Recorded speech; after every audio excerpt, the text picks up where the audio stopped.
เอามาลุ้นมาเสียน้ำกันเนาะมันเป็นจะได้หนึ่งสอง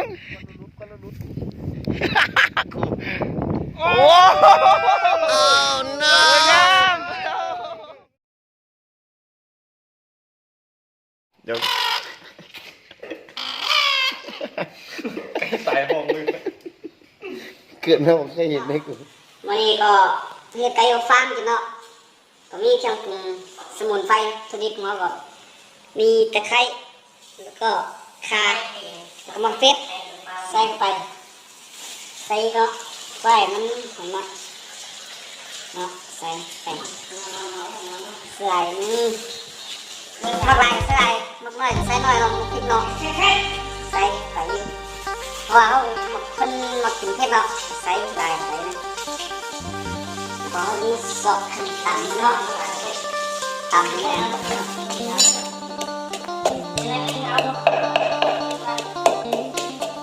ต่ำ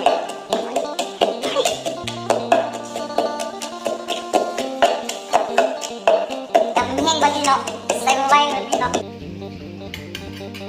แต่ก็สมุนไพรเนาะ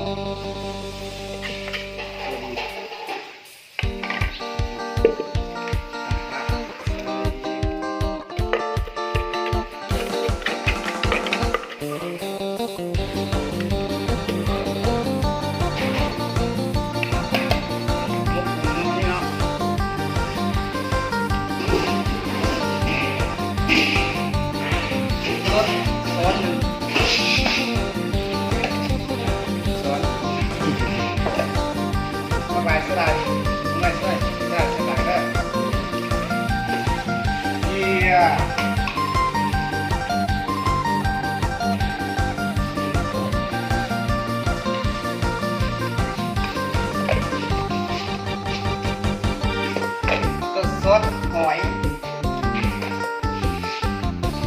สมัยใหม่ไป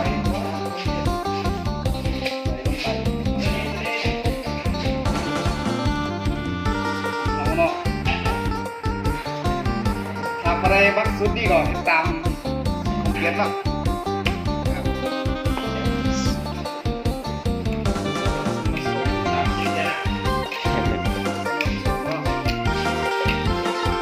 มะนาวใส่ได้นี่แหละจะให้ผู้ว่าเดี๋ยวนี้ว่าตามเนาะถ้าทำเครื่องครบหอมนี่นะเรียบร้อยเลยโอ้สุดยอดเลยไก่ตีเมื่อกี้เราไก่ตีเราเริ่มขากินแล้วของว่าเนี่ยจะเอาจะได้ไก่ตัวนี้จะได้อันนี้เขาก็เปรี้ยวมาแต่น้อยเนาะเปรี้ยวเรียงแต่น้อยไงซื้อเขามาดอกติ๊กแล้วก็กินไม่ได้ทำทางพอดีกำลังมันไม่ได้เนาะแล้วก็มวยพอดีใช่แยกขบวนไม่นะเดี๋ยวท้องเลยมันห้องอ่ะมวยพอดีเนาะก็เลยมีไก่อบฟางกินเลยลองเห็นอีกมั้ยมันห้องอีกอ่ะคักบอก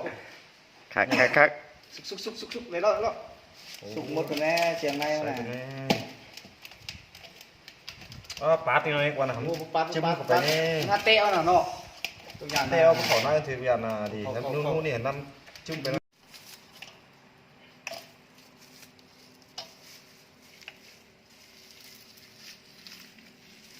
จับตัวไก่ขึ้นนี่งัดหูมันแล้วเนาะงัดหูดากมันแล้วเนาะเราชิมาเห็ดไก่อบฟางแบบนี้เนาะดีรอกินไก่มือหนึ่งแล้วไปกินไก่มือมัน10 บาทเลยเอาหลังจากอันแค่ขั้นตอนนี้เราที่กรูน่าเป็นบาทใช่ไหมเอาไปจักนาทีจักชั่วโมงอบฟางอ่ะมัน13 นาทีก็ได้ว่านี่หูสุดดีแล้วเนาะ13 นาทีก็ได้เคยเห็ดมาหลายตัวแล้วพี่น้องอยากให้เปลี่ยนเห็ดให้กินก่อนเอาไก่มาเนาะกินไปมันสดเย็นอะไรก็ได้อาชีพเก็บกินนะนี่ไปนะสิครับดีจังไงทำกันยังว่าดิ เดี๋ยวนี้เขาสิพากันไปใส่เนาะ นี่เดี๋ยวนี้ไปบอลเทียนกำลังโชว์ฟังมาเด้อมาเด้อเก้าใหญ่อยู่นะเก้าเป็นนี่ไก่น้ำคุณคุณนั่งก่อนเจ้ามาเด้อมาเด้อเขาไม่นะจ้า อันนี้เป็นเส้นทางที่ว่าจะพากันไปอบฟางอะเนาะเอาไก่ที่ว่าผ่านการผสมผสานเครื่องปรุงต่างๆเรียบร้อยแล้วนะกับพวกเขาก็จะพากันมาสถานที่ที่ว่าอบตะไก่นะครับอบฟางครับว่ามื้อนี้สูตรของท่านเปลี่ยนกับสิ่งคำเพิ่นจะเฮ็ดเนาะ แกมสาทีเดี๋ยวเจอกันเนาะตอนสุกเนาะลัง นี่เนาะถ้าไปไม่เคยเห็ดก็ลองเห็ดเนาะว่าเป็นประวัติศาสตร์เนาะ คุมเลิกคุมตื่นประมาณเท่าไหร่เนาะ ประมาณซ้ำนี่ก็พอเนาะเดี๋ยวนี้ก็เขาจะเอาขวดลงไปเนาะมาขวดเอาแก้วเรานะนี่ข้างหลังมือนะ นี่เนาะขวดเหล้าขวดเบียร์เพื่อไว้บอนตั้งไก่อะเนาะ มาสวนจานนะเนาะประมาณนี้เนาะประมาณนี้เนาะนี่ไง ไม่ตกไปฟังแล้วผีนะ โป๊ะติดเลยเยอะ ใส่เด้ ทั่วหน้าอย่างเนาะโคตรนี่ ติ๊กเสียดีติ๊กเดียวเสียดี จิตกุนนี่ยี่หานำมันยี่หาพาดเลยจิตกุนนี่คือตั้งสิบเอ็ดจิตกุนนี่สำคัญนี่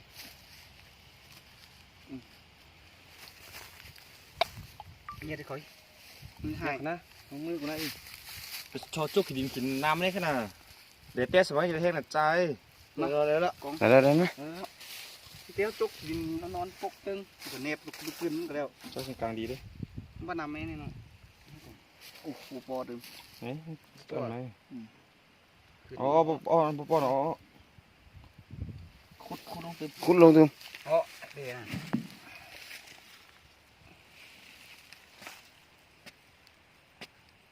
คุดเลิกเลยนะ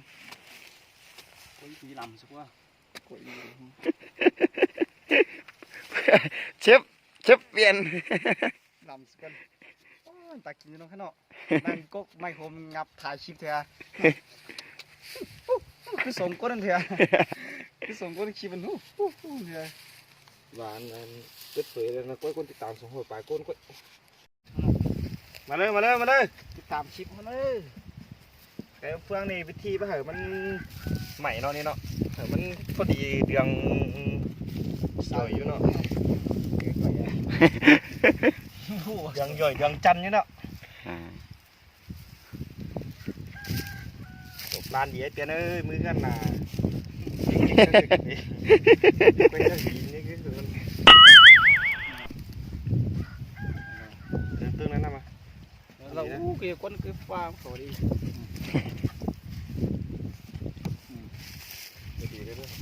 แล้วนี่เพื่อไว้ควันเข่าเสียเข่าไก่เสีย เขาควันเขานี่มันชี้คิวเนาะก็เลยนี่ลาดดีๆเนาะ เทคนิคใหม่เด้อ เนี่ยพี่น้อง สนใจก็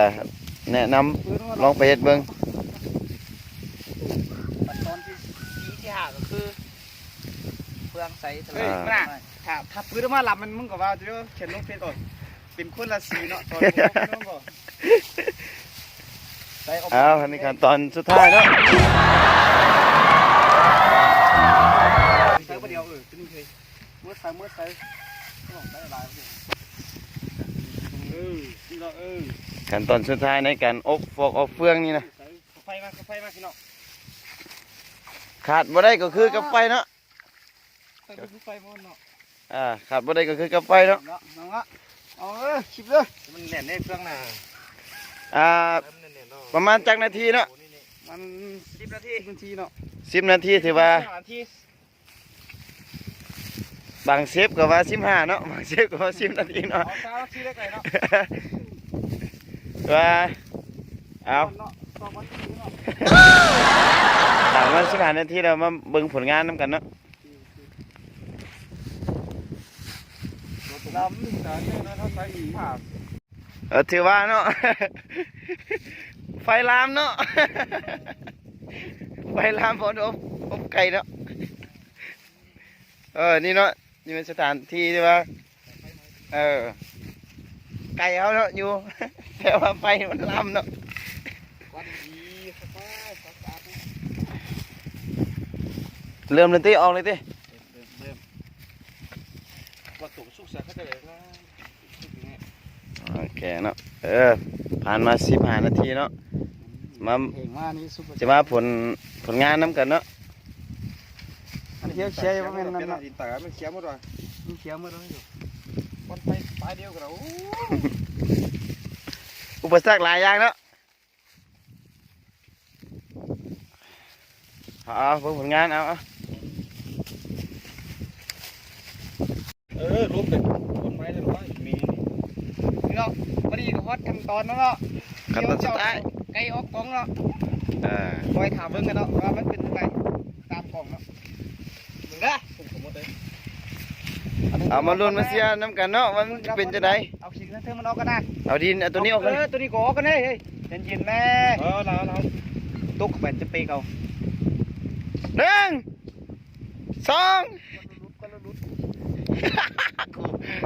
โอ้สวยงามพี่น้องเอ้ย ยาวสุดเลย ตุ้มเนี่ยตัวนี้ โอ้มาไว้จ่ายหุบโอ้ยมันฮอนเลยพี่น้องหนาวิสังโลมเลยวะ เอาคือว่าใส่นั่นเอาไปเลยไป